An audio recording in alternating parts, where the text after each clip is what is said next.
Hi, ശരത്താണ്. ഈ വീഡിയോയിൽ നമ്മൾ സംസാരിക്കാനായിട്ട് പോകുന്ന ഒരു ജുവലറി സെക്ടറിൽ നിന്നുള്ള സ്റ്റോക്കാണ്. വളരെ ചെറിയൊരു സ്റ്റോക്കാണ്. കമ്പനിയുടെ പേര് എന്ന് പറഞ്ഞാൽ PNGS റേവ ഡയമണ്ട് എന്നാണ് സ്റ്റോക്കിന്റെ പേര്.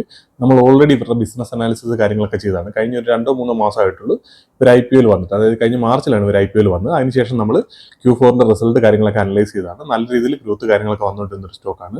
അതുകൊണ്ട് തന്നെ നിങ്ങൾ റീറ്റെയിൽ ജുവലറി സെക്ടറിലുള്ള ഒരു സ്റ്റോക്ക് നോക്കുന്നുണ്ടെന്നുണ്ടെങ്കിൽ കൃത്യമായിട്ട് ട്രാക്ക് ചെയ്യേണ്ട ഒരു സ്റ്റോക്കാണ്. വളരെ ചെറിയൊരു സ്റ്റോക്കാണ്. ഏകദേശം 1500 കോടിയിൽ താഴെയാണ് അവരുടെ മാർക്കറ്റ് ക്യാപ്പ് എന്ന് പറയുന്നത്.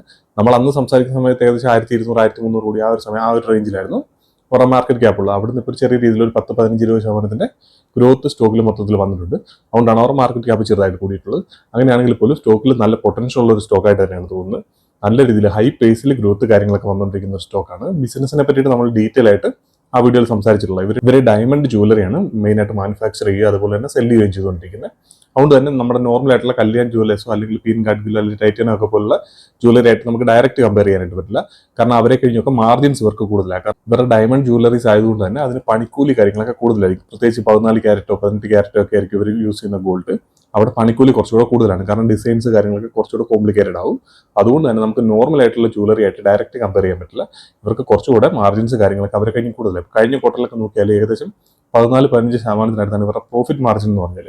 നമ്മളത് കല്യാൺ ജുവലേഴ്സോ കാര്യങ്ങളൊക്കെ നോക്കിയാൽ 4-5% അവരുടെ മാക്സിമം കിട്ടാൻ സാധ്യതയുള്ള പ്രോഫിറ്റ് മാർജിൻ എന്ന് പറഞ്ഞാൽ. ആ ഒരു സമയത്ത് ഇവർക്ക് 15% പ്രോഫിറ്റിൽ മാർജിൻ വരുന്നത്. എബിറ്റ മാർജിനൊക്കെ 20ക്ക് മുകളിലാണ് ഈ ഒരു കമ്പനിയെ സംബന്ധിച്ചിടത്തോളം. അതുകൊണ്ട് തന്നെ നമ്മൾ കൃത്യമായിട്ട് നല്ല രീതിയിൽ നല്ല ഗ്രോത്ത് എക്സ്പെക്ട് ചെയ്യുന്ന, അല്ലെങ്കിൽ ഫ്യൂച്ചറിൽ നല്ല വളരാൻ സാധ്യതയുള്ള പൊട്ടൻഷ്യൽ ഉള്ള സ്റ്റോക്കുകൾ നോക്കുന്നവരാണെന്നുണ്ടെങ്കിൽ ഈ സ്റ്റോക്കിനെ കൃത്യമായിട്ട് ട്രാക്ക് ചെയ്യേണ്ടതായിട്ടുണ്ട്. അവരുടെ Q1 റിസൾട്ട് വന്നിട്ടുണ്ട്. റിസൾട്ടിന്റെ അപ്ഡേറ്റ് ആണ്. അപ്ഡേറ്റിൽ മാനേജ്മെന്റ് പറഞ്ഞിരിക്കുന്നത് ഏകദേശം 120% റവന്യൂ ഗ്രോത്ത് അവർക്ക് വന്നിരിക്കുന്നത്.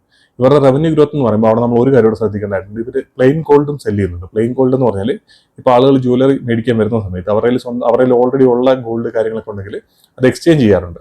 അപ്പോൾ ആ എക്സ്ചേഞ്ച് ചെയ്യുന്ന ഗോൾഡിനെ ഇവർ പുതിയ പ്രൊഡക്റ്റ് ഉണ്ടാക്കാനായിട്ട് യൂസ് ചെയ്യും.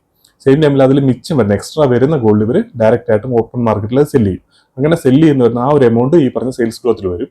അത് ഒഴിവാക്കിയതിന് ശേഷം നോക്കിയാൽ ഈ ഒരു ക്വാർട്ടറിൽ 122% ഗ്രോത്താണ് ഇതിൽ വന്നിരിക്കുന്നത്. കാരണം കഴിഞ്ഞ തവണ സെല് ചെയ്തതിനെ കഴിഞ്ഞും കുറവ് ക്വാണ്ടിറ്റിയാണ് പ്ലെയിൻ ഗോൾഡ് അവർ ഈ ഒരു ക്വാർട്ടറിൽ സെല് ചെയ്തിരിക്കുന്നത്. സോ അങ്ങനെ നോക്കുമ്പോൾ അതും മാർജിൻസിന് ഇമ്പ്രൂവ് ചെയ്യാൻ ഹെൽപ്പ് ചെയ്യുന്ന ഒരു കാര്യമാണ്. നമ്മുടെ Q4 നോക്കിയാൽ ഏകദേശം 140% അവരുടെ റവന്യൂ ഗ്രോത്ത്. ഈ ക്വാർട്ടറിൽ ഞാൻ പറഞ്ഞില്ല 120 അന്ന് 140% ഗ്രോത്ത് വരുന്ന സമയത്ത് അവരുടെ ഈ പറഞ്ഞ പ്ലെയിൻ ഗോൾഡ് കാര്യങ്ങൾ ഒഴിവാക്കിയാൽ പോലും അവരുടെ റീറ്റെയിൽ സെയിൽസ് 100% ഇപ്പോൾ അത് 120% അതിന്റെ ഗ്രോത്ത് എന്ന് പറയുന്നത്. 120-122%. അതുകൊണ്ട് തന്നെ നല്ല രീതിയിൽ ഗ്രോത്ത് കാര്യങ്ങൾ വന്നുകൊണ്ടിരിക്കുന്ന ഒരു സ്റ്റോക്കാണ്.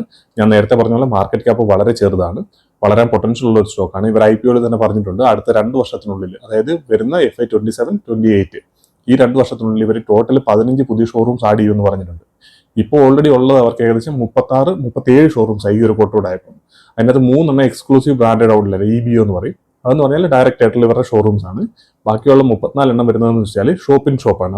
അതായത് ഇവരുടെ പേരന്റ് കമ്പനി ആയിട്ടുള്ള PN ഗാഡ്ഗിൽ ആൻഡ് സൺസ് എന്ന് പറയുന്ന ജുവലേഴ്സിന്റെ ഉള്ളിലാണ് ഈ പറഞ്ഞ 34 ഷോപ്പ് ഇൻ ഷോപ്പ് വരുന്നത്. ഇപ്പോൾ ഇവർ IPOയിൽ വന്നത് എന്താണെന്ന് വെച്ചാൽ ഇവർ പ്രത്യേകം വേറെ ബ്രാൻഡായിട്ട് എക്സ്ക്ലൂസീവ് ബ്രാൻഡഡ് ഔട്ട്ലെറ്റ് കാര്യങ്ങളൊക്കെ ഇവർ സ്റ്റാർട്ട് ചെയ്യാൻ പോകുന്നു. സോ അതിൽ ഏകദേശം 3 ഷോറൂംസ് ആയി. കഴിഞ്ഞ ക്വാർട്ടറിൽ ഒരു ഷോറൂം ഓപ്പൺ ചെയ്തേ. കഴിഞ്ഞ ക്വാർട്ടറിൽ അതിന് മുമ്പ് നോക്കിയാൽ ഒരു ഷോറൂംസ് ഉണ്ടായിരുന്നു. അങ്ങനെ ടോട്ടൽ നോക്കിയാൽ 2 ഷോറൂം ആയിരുന്നു ഉണ്ടായിരുന്നത്. ഈ ക്വാർട്ടറിലേക്ക് വരുമ്പോൾ അവർ എക്സ്ട്രാ ഒരു ഷോറൂം കൂടെ ആഡ് ചെയ്ത് ഏകദേശം 3 EBOs ആയിട്ടുണ്ട്. അതേപോലെ 34 SIS ഉണ്ട്, ഷോപ്പ് ഇൻ ഷോപ്പും ഉണ്ട്. അവർ 15 ഷോറൂംസ് ആഡ് എന്ന് പറയുന്നത് ഇപ്പോൾ ഓൾറെഡി 2 ആഡ് ചെയ്ത് കഴിഞ്ഞു. ഈ 15 ഈ പറഞ്ഞ പോലെ EBOs ആണ്, അതായത് സെപ്പറേറ്റ് ആയിട്ട് വരുന്ന വലിയ ഷോറൂംസ് ആണ്. പക്ഷേ അവിടുത്തെ ഇൻവെന്ററി എന്ന് പറഞ്ഞാൽ ഈ ഷോപ്പിൽ വരുന്നതിന് കഴിഞ്ഞ് കമ്പാരിറ്റീവ്ലി കുറവാണ്. അതുകൊണ്ട് തന്നെ ഈ ഒരു ഷോപ്പിന്റെ ഓപ്പണിംഗ് കൗണ്ട് നോക്കിയാൽ ഏകദേശം 15-20 ഷോറൂംസ് എന്ന് പറഞ്ഞാൽ ഏകദേശം ഒരു 20% മുകളിൽ നമുക്ക് CAGR ഗ്രോത്ത് വരാൻ സാധ്യതയുണ്ട് വോളിയത്തിൽ. പക്ഷേ അവിടുത്തെ ഇൻവെന്ററി കാര്യങ്ങൾ കുറവായതുകൊണ്ട് തന്നെ നമുക്കൊരു 10-15% ഗ്രോത്ത് അവിടെ നിന്ന് എക്സ്പെക്ട് ചെയ്താൽ മതി. അങ്ങനെയാണെങ്കിൽ പോലും മാനേജ്മെന്റ് 25-30% SSG പറയുന്നുണ്ട്, SSSG പറയുന്നുണ്ട്. സോ അത് രണ്ടുകൂടെ വരുമ്പോൾ നമ്മൾ കഴിഞ്ഞ ക്വാർട്ടറിൽ നമ്മൾ ഇതിനെപ്പറ്റി എല്ലാം ഡീറ്റെയിൽ ആയിട്ട് സംസാരിച്ചാണ്. ഒരു 30-40%, അറൗണ്ട് ഒരു 35% ഗ്രോത്ത് നമുക്ക് എന്തായാലും ഈ ഒരു ബിസിനസ്സിൽ നിന്ന് എക്സ്പെക്ട് ചെയ്യാൻ പറ്റും. മാനേജ്മെന്റ് ഗൈഡ് ചെയ്യുന്നത് 25-30% ഗ്രോത്താണ് മാനേജ്മെന്റ് ഗൈഡ് ചെയ്യുന്നത്. അവിടെ SSG തന്നെ അവർ ഏകദേശം ആ റേഞ്ചിൽ ഗൈഡ് ചെയ്യുന്നുണ്ട്. അതുകൊണ്ട് തന്നെ ഒരു 35% അറൗണ്ട് നമുക്ക് എന്തായാലും ഈ ഒരു ബിസിനസ്സിൽ നിന്ന് എക്സ്പെക്ട് ചെയ്യാനായിട്ട് പറ്റും. അതുകൊണ്ട് തന്നെ നിങ്ങൾ ഈ ഒരു സെക്ടറിലുള്ള ബിസിനസ്സുകൾ ട്രാക്ക് ചെയ്യുന്നവരാണെങ്കിൽ ഈ ഒരു കമ്പനി ഉറപ്പായിട്ടും ട്രാക്ക് ചെയ്യേണ്ടതാണ്. നമുക്ക് എന്തായാലും ഡീറ്റെയിൽ ആയിട്ട് ഇവരുടെ റിസൾട്ട്, കംപ്ലീറ്റ് ആയിട്ടുള്ള റിസൾട്ടും മാനേജ്മെന്റ് കമന്ററി കാര്യങ്ങൾക്ക് വരുമ്പോൾ ഡീറ്റെയിൽ ആയിട്ട് ഒരു വീഡിയോ കൂടെ ചെയ്യാം. അപ്പോൾ ഇത്തരം കാര്യങ്ങളാണ് ഈ ഒരു വീഡിയോയിൽ പറയാനായിട്ടുള്ളത്. നമുക്ക് എന്തായാലും അടുത്തൊരു വീഡിയോയിൽ കാണാം. ഇനിയിപ്പോൾ നമുക്ക് 1-2 ബാങ്കുകളുടെ, അതായത് നമ്മുടെ സ്മോൾ ഫിനാൻസ് ബാങ്കുകളുടെ 1-2 വീഡിയോസ് കൂടി ചെയ്യാനുണ്ട്. അതിൽ നമുക്ക് എല്ലാ സ്മോൾ ഫിനാൻസ് ബാങ്കിനോട് ഒന്നിച്ച് കമ്പയർ ചെയ്യാം. അതേപോലെ തന്നെ നമുക്ക് ഇനിയിപ്പോൾ V2 റീറ്റെയിലിന്റെ കൂടെ വരുന്ന ബാക്കിയുള്ള കോമ്പറ്റീറ്റേഴ്സ് കമ്പനികളുടെ ഉണ്ട്. അങ്ങനെ കുറേ കമ്പനികളുടെ റിസൾട്ടിന്റെ അപ്ഡേറ്റ് വന്നിട്ടുണ്ട്. സോ അതെല്ലാം നമുക്ക് ചെയ്തു തുടങ്ങും. ഇപ്പം നാളെ മറ്റന്നാളൊക്കെ ആയിട്ട് പുതിയ കമ്പനികളിലേക്ക് ഫുൾ റിസൾട്ട് റിസൾട്ടുകൾ വരാനായിട്ട് തുടങ്ങും. സോ അതുകൊണ്ട് തന്നെ നമുക്ക് ഡീറ്റെയിൽ ആയിട്ട് ഇതിൻ്റെ എല്ലാ വീഡിയോസ് ചെയ്യാനുണ്ട്. അതുകൊണ്ട് തന്നെ നിങ്ങൾ ട്രാക്ക് ചെയ്യുന്നവരാണെന്നുണ്ടെങ്കിൽ അതാത് ദിവസം തന്നെ റിസൾട്ട് വരുന്ന കമ്പനികളെ പ്രോപ്പറായിട്ട് ട്രാക്ക് ചെയ്യാൻ ട്രൈ ചെയ്യുക. നമുക്ക് എന്തായാലും അടുത്തൊരു വീഡിയോയിൽ കാണാം.